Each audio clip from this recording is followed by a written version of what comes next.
ορισμένοι άνθρωποι δεν κάνουν για όλα τα υπουργεία. Εσύ δεν ήσουν καλός υπουργός οικονομικών.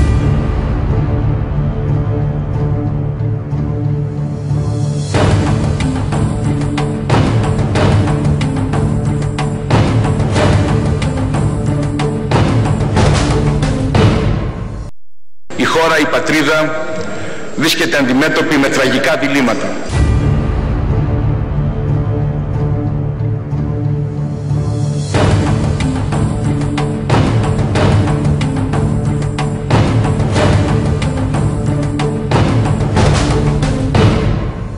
Και είναι νομίζω απολύτως αναγκαίο σήμερα, αυτήν την κρίσιμη και δύσκολη μέρα, να πούμε με καθαρό τρόπο τι είναι αυτό που μας ενώνει και τι είναι αυτό που μας χωρίζει.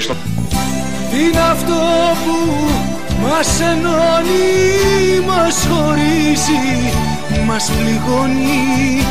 Είναι ο χρόνος που τελειώνει και ξανά